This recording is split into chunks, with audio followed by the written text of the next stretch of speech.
Welcome, everyone, to the Margaret Anstee Memorial Seminar, The Future of Peacekeeping. Good morning, good afternoon, good evening, whenever you are. By way of introduction, my name is Giovanna Kuele. I'm project coordinator at the Igarape Institute. We are a global think and do tank founded in 2011, and we are committed to delivering data-driven and evidence-based solutions on issues related to public, digital, and climate security. At the outset, I would like to thank the organizers for inviting me to moderate such an important discussion on the future of peacekeeping with such a remarkable distinguished panel of speakers to honor Margaret Anstee. So, Margaret Anstee was a strong supporter of this annual conference, and she served for over 4 decades at the United Nations, being the first woman to become Undersecretary General. She was also the first woman to head a UN military peacekeeping mission as the SG's special representative to Angola during the 90s. Through her life, she refused attempts, of which there were many, to confine her to roles considered appropriate and safe for a woman to undertake.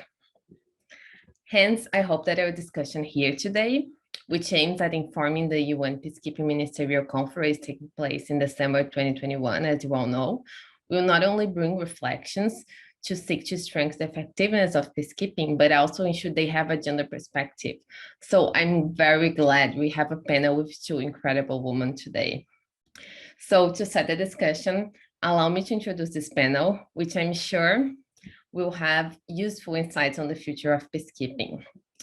Castro Wesamba, who is Chief of Office of the UN Genocide Prevention and Responsibility to Protect, UN Headquarters, Abby Watson, Conflict and Security Policy Coordinator at Saferworld, and Dr. Comfort Iro, Interim Vice President and African Program Director, Crisis Group.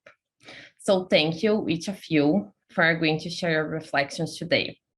I'm sure we'll have a fascinating discussion. So let's get started. We'll be taking questions from the audience, so please submit them to the Q&A box on your screen. I will keep track of the questions and make my best to direct them to the speakers. So I will invite the speakers to provide their initial remarks now and keep them to 8 to 10 minutes so we have as much time as possible for discussion. So I would like to invite first Castro Wesamba to share his remarks on the responsibility to protect within peacekeeping mandates and how this might be reviewed in the nearby future.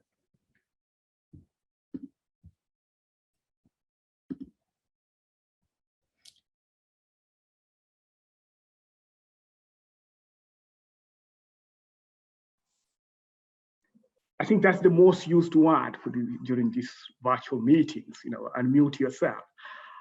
We get to forget that. Thank you very much, Giovanna. And, good evening, good afternoon, and good morning to all the participants and to fellow panelists. It gives me a very great opportunity to share this discussion with very excellent fellow panelists. It's great to see you, Comfort over there, and Karen. And Abby, it's really great. I'll just go straight up, for some of the very key issues we have to look at.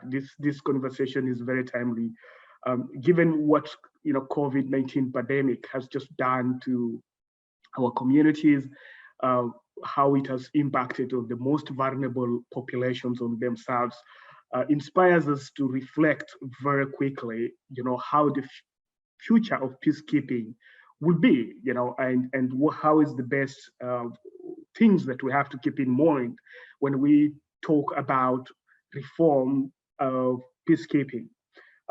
One is that I would just like to underline that it's very important that when we talk about peacekeeping, we don't just focus about uniformed personnel, because that's the tendency for everybody to think that peacekeeping is all about our military and police or corrections officers. Now, peacekeeping is a whole very complex, and we are actually facing very complex threats themselves.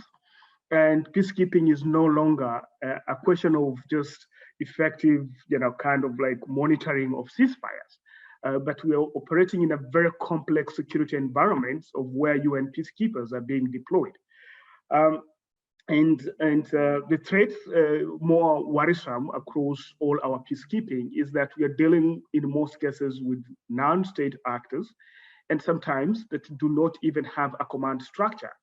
So even in the classical way of talking of peacekeeping and whom to approach and what peace to keep is very challenging, and we have to be very innovative of how we are going to deal with this.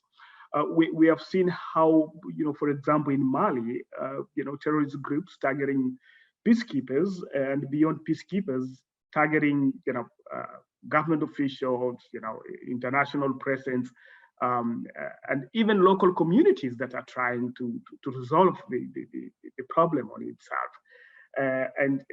And peacekeepers are called upon to deal with this kind of like threats in themselves.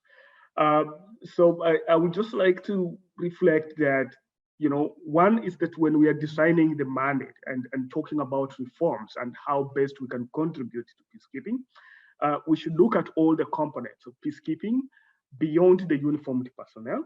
But very most important, the presence of those uniformed personnel is one of the most significant components of peacekeeping. And therefore, there should be quite point number one I would like to emphasize is there should be a lot of emphasis in building the capacities of the troop contributing countries.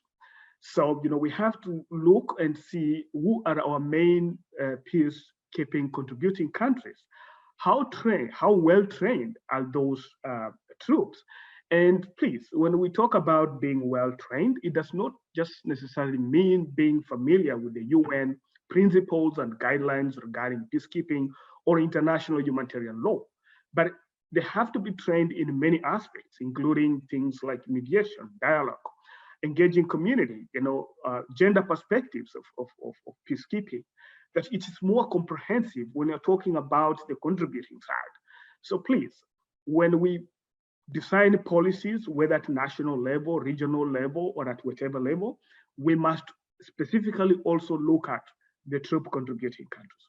The trend throughout the world has been that most of the troop contributing countries are from the global south, and most of those supporting financial aid from the global north, and including the UK. So, we have to design programs and partnerships with these troop contributing countries to make sure that the pre-deployment training and the training, while deployed is really very well people-centered and also even culturally sensitive to the environment that they're operating in. Because essence, we have to build trust with the communities, and it's very important for our uniformed personnel to be very well equipped. Equipment, not all the troop contributing countries have the best equipment that you can say they will protect the people.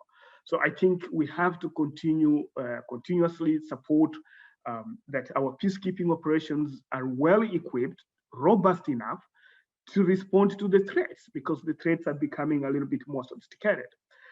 We have to invest in technology, and therefore, technology should not just be a preserve of the developed, systems, but this technology has to be shared with other, troop contributing countries, so that when we talk about going to protect people, we are living in a very dynamic world of which even some of the belligerents are well equipped in terms of communication and in terms of information management and gathering and responding to things. So, we have to invest in technology. But about uniformed personnel, we have seen a very huge role of women in peacekeeping. And this has to be really, sustained, that all our peacekeeping should have a very significant percentage, one, of women peacekeepers themselves, but also importantly, involving women in building peace, in those host countries themselves. I think we have seen from the UN a huge impact in terms of the role of having contingent women peacekeepers. Just one example, for example, in South Sudan, one of the troop contributing countries that was all women peacekeepers, were deployed in an area of which most of the displaced people were women, and whenever they were going around their businesses, going to collect firewood, water, and wherever, there was a lot of cases of sexual violence and attacks against those women, and a robust women's peacekeeping managed not only to provide that physical protection in themselves, but actually also building trust within the communities, that this is what we are here, and we are here to make sure that everybody is protected. Therefore, it's very, very important for us to build on that. A couple of more points that we should jump to, and I want to quickly look at the civilian components of peacekeepers that you have to really put a lot of investment into, is about local dialogue, because not every conflict is going to be resolved by military presence, so you have to really make sure that the civilian component that can conduct community dialogues, going to the grassroots and engaging the grassroots actors into peacemaking and peace building is very, very, very important, and that we do that. The second component, because of time, I will go to the others. I have, I think, 2 minutes or so left, 3 minutes, is to look at the human rights component. Okay, we have got a tendency of saying peacekeeping, and we don't strengthen the human rights component. Very few human rights monitors. My experience and the UN experience is that, whenever there are any sorts of violations that are ongoing against the local people, there is no way, it will be very difficult, or it will take a very long time to build peace. So we must constantly want to do the monitoring and reporting, including public reporting, has to be strengthened, so that we are very much aware of what are the perpetrators. And then, of course, in that, we build in accountability mechanisms. So when you have your human rights section, you should have the rule of law, so that we are not, when we live as peacekeepers, we should have a society that actually exercises international standards and also, fights impunity. And therefore, you do the monitoring, reporting, but also build the rule of law, so that, we build a sustainable peace, that impunity is not something that we can just, forget about. And besides that, of course, you have to work with the justice system and make sure that it's reformed. So peacekeeping has to focus on that. I worked in a country on peacekeeping, on which we could arrest perpetrators and hand over them to the host countries, and without even fair trial, those people could be executed. This is not how to build peace. You have to make sure that these countries, most of the countries globally, sign onto international standards. Very important, international treaties, the Rome Statute of the ICC, the Genocide Convention, if we want to achieve protection, the Human Rights Instrument, so that, the death penalty is something that is horrendous. It's not something that builds peace in many places. And finally, you have to look at, in terms of minority groups, you have to look at institutional reforms themselves and set capacities within peacekeeping. For example, we have seen one of our peacekeeping missions supporting elections. How well equipped are we, and how supported we are is very, very important. So, the future of peacekeeping, of course, as I've said, in summary, should looking at how much to put the role of women, gender perspectives at the center of peace operations, make it more comprehensive and build capacities in terms of technology, institutional reforms, and promoting local dialogue and the rule of law, and adherence to international standards is very, very important. Without those things, then we are just going through a cycle of one peacekeeping mission to another peacekeeping mission. I'll speak more to if those points are right. So thank you very much, Giovanna, and I hope I've kept within the 10 minutes limit that I was allocated. Thank you. Over to you, Giovanna. Thank you so much. So I think it's really important you starting pointing out the complexity of the peacekeeping missions and how this is also like a consequence of the complexity of the threats we are facing, and the importance of training the TCCs. So I would like to invite Abby to provide her remarks, focusing on continuing on the military training to the TCCs, and also particularly the counterterrorism and how the UK should go in this regard. Over to you. Thank you very much. And thanks, Castro. I think quite a lot of my comments will speak to yours, and we can maybe have a conversation about it in the Q&A. And thanks also to RUSI and UNA UK and UNA Westminster for inviting me to today's discussion. I was able to join some of the other sessions, and I found the conversations hugely interesting and informative. So with my remarks today, I want to focus on the lessons learned from the UK's delivery of military-to-military training or capacity building in many parts of the world. So my work will be focused on interviews with officials, academics and practitioners, including soldiers undertaking training in Kenya, Somalia, Nigeria, Iraq, Afghanistan and Mali. So from a national perspective, these training deployments have often been reached for because there is an assumption that they are low risk, especially compared to sort of the large-scale military deployments of Iraq and Afghanistan. They do not require parliamentary debate and so rarely provoke public and parliamentary backlash. Nor do they require large numbers of UK forces, and so seem to place less pressure on limited national resources. Yet my argument has been for a long time that far from being reduced, the risks of these types of training deployments are just misunderstood. And these misunderstandings matter now more than ever. Current trends, including rising conflict, authoritarianism, and heavy-handed security practices, means that there's plenty of peace for UN operations to keep over the next decade and beyond. And it seems likely that these sorts of training programs will be one of the UK's contributions. Certainly the integrated review promises a persistent engagement strategy, which will see armed forces overseas more often and for longer periods of time to train, exercise and operate alongside allies and partners across UK priority regions. So in light of this, I wanted to reflect on the risks of these types of activities. In particular, I wanted to look at the risks that are inherent when deployments are focused on targeting certain violent non-state armed groups or building influence. They can decrease effectiveness and create more violent conflict. I want to unpick these two focuses and then explore what the UK and the UN more generally can do about them.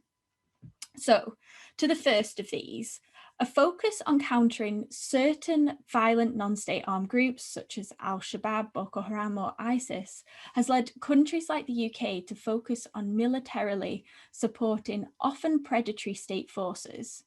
But and this won't be new to the audience, I'm sure, a narrow focus on protecting and building the institutional security capacities of host states for counter-terror and stabilization purposes has repeatedly failed to result in reduced violence, improved governance, or sustained peace. Instead, such support has tended to reinforce state capture by abusive, corrupt, and exclusive elites whose excesses have perpetuated conflict, protracted crisis, and stagnated development. For instance, British soldiers told me in Nigeria about the dangers of empowering the military when the whole defence structure needs institutional reform. Nor is this an isolated case. The Armed Conflict Location Event Data Project, ACLED, noted that governments continue to pose the biggest threats around the world. And my Saferworld colleagues, Jordan Street and Larry Attry, have written elsewhere how globally, counterterrorism has become many states' primary pretext for violating human rights in the name of security, portraying particular groups as a security threat. Similarly, education and empowerment for peace programs have mutated into tools for preventing young people's radicalization, leading to violence.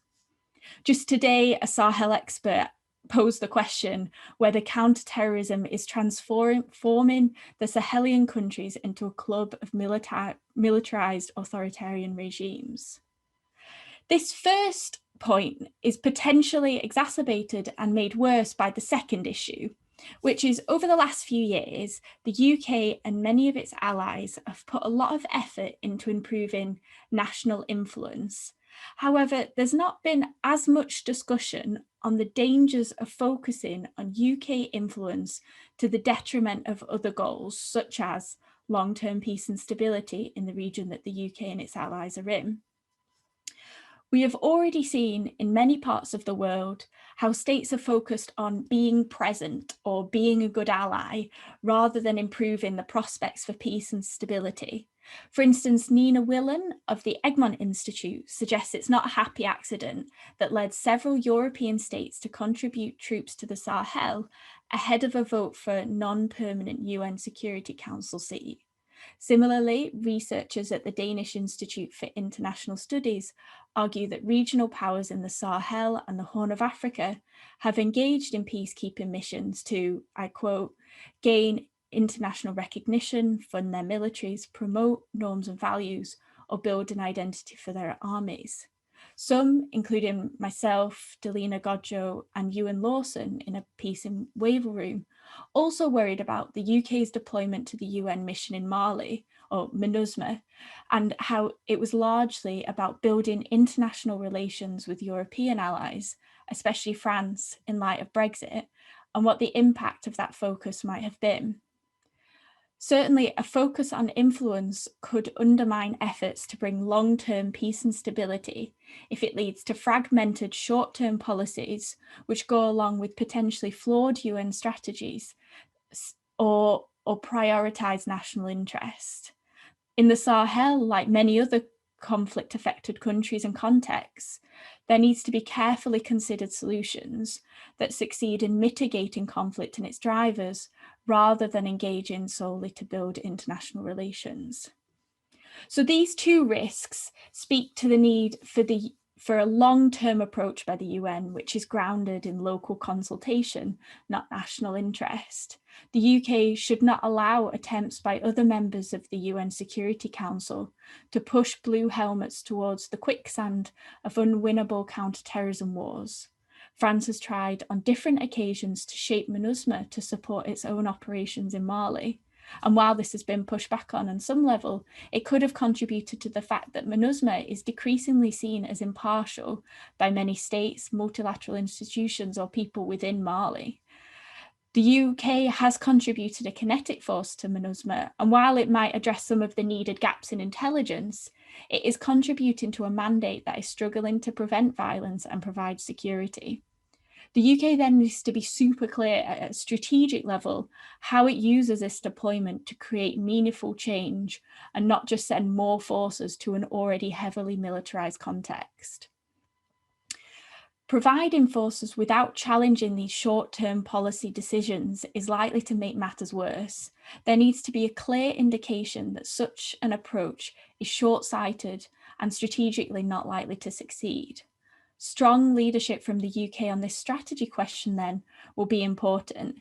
And one way to provide this, as my colleagues Jordan and Larry at Saferworld have outlined, is a new peace doctrine that gives the UN a clear-sighted position on what its value add is. They have argued that UN peace operations must maintain impartial engagement, political solutions, human rights monitoring, protection of civilians, relief and development efforts, and work with communities to address the drivers of conflict. They also note that demonstrating what can succeed and remaining the consistent voice of reason as more militarized approaches reveal their flaws is the path to positioning the UN as the most influential and successful peacemaking institution in the future. Thank you. Thank you. Thank you, Abby. So you just finished mentioning, the importance of working with the communities, and also Castro mentioned the importance of the civilian component of the peacekeeping and the community dialogues and engaging the grassroots.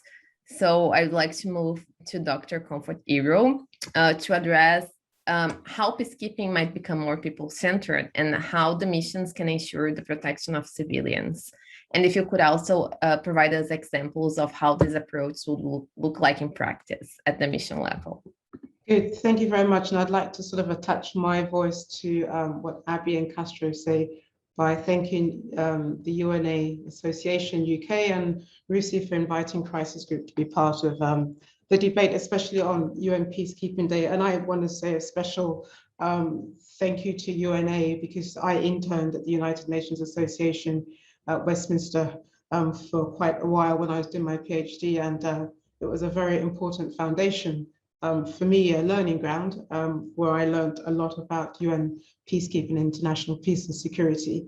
And I take note of what Abby, her last point about, how you balance sort of the national interest with the imperatives to shield the UN from those national interests. And it's certainly true that the UN finds itself in that awkward battleground where, trying to aspire to the ideal of its charter, while also playing or dancing to the tune of the national interest of security councils. And that is certainly the reality today in the Sahel, where 7 years after different kinds of sort of international peacekeeping, the situation has become more militarized. And the question today is how to balance the need to deal with responding to jihadi threats versus dealing with the root causes of Mali's crisis. So, and it's still an ongoing debate, and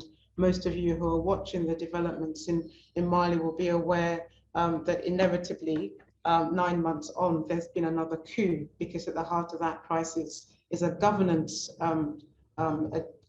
threat that hasn't been dealt with in the 7 years of international intervention. So I just want to sort of raise that point and attach myself to Abby's very good observation. What I want to do is to zoom in on this other question on the panel, about how peacekeeping might become more people-centered and how the missions can ensure sort of protection of civilians throughout the phases of their life on the ground. And Castro began to touch on that.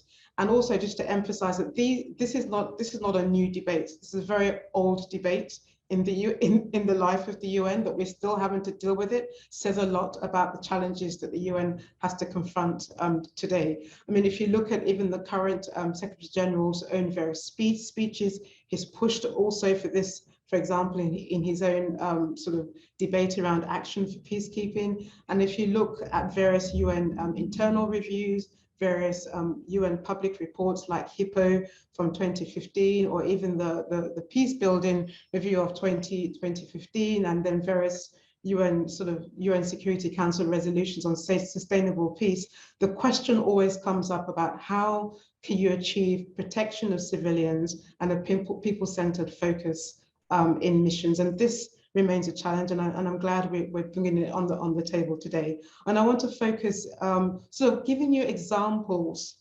of the mixed records of the challenge, but where we've seen some good practices in 5 missions. So South Sudan, Central African Republic, the DRC, and some of you would have heard Madame Binte Keita's own response to Karen earlier in the second panel. And also, let me start with Mali, where Harriet spoke about in her first mission.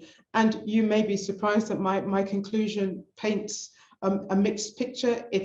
But one that is not necessarily gloomy or dire, but one that suggests that there's a lot more that needs to be done by the UN. So first, to look at Mali, for example, where the UK is deployed.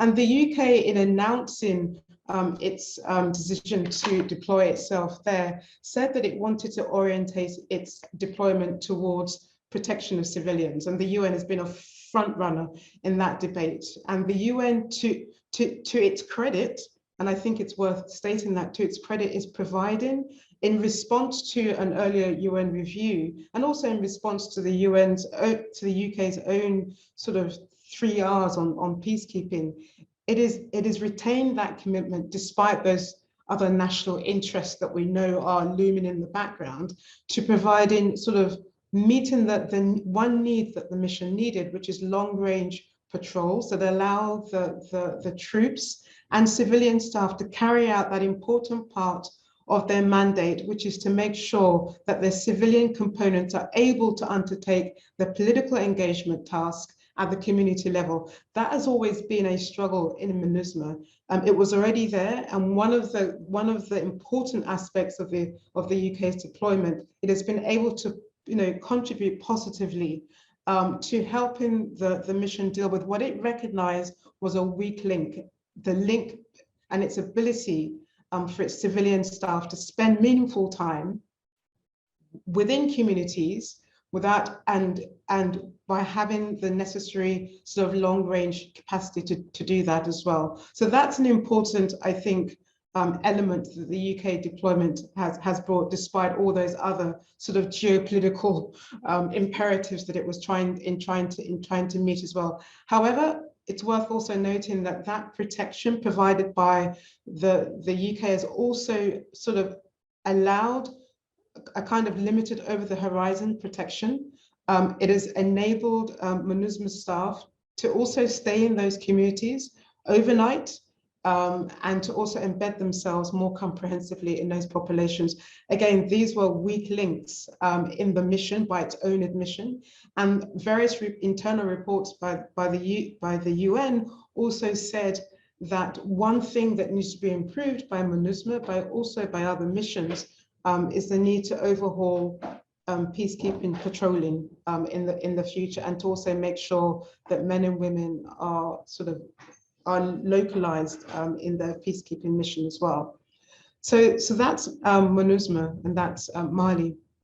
The other place I think it's worth looking at in terms of practicality and practical attempts to deal with protection of civilians is in Sudan, where, again, to the UK's credit, alongside with Germany, in an effort to prolong UNAMID's mandate in Sudan beyond the December 2020 end date, the UK and Germany really worked hard to maintain and safeguard the protection, the protection element of that mission, because of what they saw as the immediate needs required by civilians in Darfur.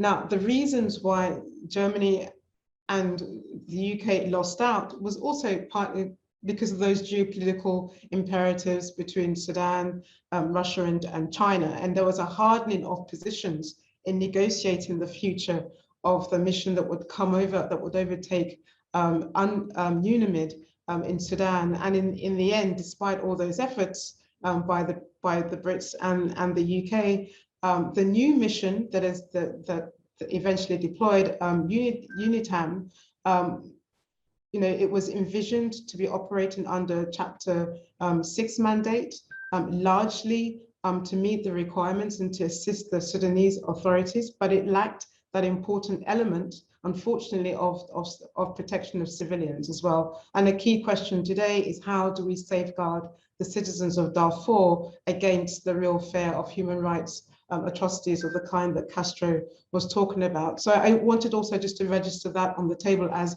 an attempt to deal with that. Now, the picture's mixed when you start looking at the situation in South Sudan, in CAR and in MONUSCO as well. So, for example, just quickly in South Sudan, UNAMIS has had the most impossible mandate of protecting civilians from their own government and carrying out tasks beyond the POC camps. Has been very difficult also because of the trajectory of violence in South Sudan, and the trajectory of violence has moved to become more intercommunal, localized clashes instead of sort of the previous focus of sort of government rebel violence. So UNAMIS faced a very difficult uphill struggle in trying to respond to those conflicts and become less political in its own intervention. Also, it's also worth noting that, however, the mission's civil and political officers have had some success in dealing with peace building initiatives, disseminating details of peace agreements signed to local government and to rebels, and helping mediate and prevent intercommunal violence as well. And these officers have also been able to move around with decent amount of ease and freedom, and also hold strong convening power. They can also call on people that they need to. They've been able to provide logistical support and incentives like daily subsistence allowance. But this also has had to rely heavily on the motivations and the interest of specific UNMISS officers. And the mission more generally sees itself as sort of focusing on shepherding broader processes instead of really focusing on dealing with those local peace building initiatives. And it could have greater impact if it sort of set itself aside from those larger political questions and really focus on how to sort of help in those more localized places. It has an unparalleled position in the country when you look at the dire sort of situation there as well. And then the other mission that I wanted to sort of look at very quickly is MONUSCO, which is the longest peacekeeping mission on the continent in sub-Saharan Africa today. And you already heard what SRSG Binta Keita said around sexual abuse and the need, and I'm glad that she highlighted this, the need for strategic communications at leadership level. And various UN sort of internal reviews have emphasized that the need that UN peacekeeping requires more deliberate, leadership-driven, holistic strategic communications in explaining its own role in the field. Now, MONUSCO, despite the negative portrayal that it has conceived over the years, it's worth also highlighting that MONUSCO is seen as legitimate and is seen as a respected political actor in the country. And there are people who are willing to listen to them, and they're also seen as willing to sort of meet with most Congolese politicians and NGOs. So I think it's worth noting that. MONUSCO is also effective in responding to crises, and we saw that, you know, in various examples, and you heard very well what Madame Keita said as well. But despite its long presence in the DRC, MONUSCO has not succeeded in stabilizing the East, for example, and I think that's one big negative. And this has resulted in protest by Congolese populations against it. For example, November 2019 in Beni, there was a huge protest against the mission, and the mission's mandate is often seen as too rigid and does not leave enough room, flexibility for the blue helmets, and enough ability for it to act and react in time to crisis as well. And the mission also does not always have the right approach. For instance, in the East, again, where the focus is on joint military operations with the national army, but less on intelligence gathering and understanding the true dynamics of the conflict as well. So that's one thing. And then finally, I think, you know, looking at the Central Africa Republic, MONUSCO has been successful in local stakeholder engagement, for example, working with youth representatives, for instance, to increase voter turnout in the elections. I think this is a good, it may seem minor, but it's a good illustration that, you know, of how the mission has worked, you know, very closely with local population, especially in dealing with the elections outcome as well. It's also worth noting that this year in March, the Security Council increased the mission's footprint by adding more troops, following an uptick in the post-election violence, but the mission is still spread thin, and it's making it harder for it to achieve its own mandate. And that has also resulted, unfortunately, in a deterioration of the humanitarian sort of conditions, especially for the internally displaced as well. There's also, unfortunately, as a result of this very thin, overstretched mission, and an increase of criminality and assaults on healthcare workers or humanitarian workers. And it's also meant that MONUSCO has been unable to respond effectively at a time of heightened violence in the country as well. And I think finally, these developments also further highlight the ineffective capacity of the mission to adequately protect civilians and to follow through on a number of issues. And just let me say just one more quick word, Giovanni, and then I'll turn the mic back to you. I mean, the picture is very mixed in all these missions that I've highlighted, and the challenge really does remain one of political leadership. The trajectory of violence that oftentimes peacekeeping missions cannot deal with. You heard Castro talk about that quite eloquently in his opening remarks, and they're not able to respond effectively. And of course, I don't think we should ignore, as Abby sort of articulated, the strong sort of geopolitical headwinds that prevent the possibility of a real robust protection of civilian mandate, and also the lack of capacity and operational agility of the troop contributing countries to deal with these crises as well. And a number of these issues were also recognized in various UN reports. And one last point that I think is worth talking about is the need for the UN to bring together a multidisciplinary team to make it effective in terms of military coordination, broader integration between the missions and UN country teams, particularly, and humanitarian country teams as well, in making sure that peacekeeping is not a siloed approach on the ground, but is really joined up in the way it's written in a number of the scripts that you see at UN headquarters as well. So I'll stop there and turn the mic back over to you. Thanks.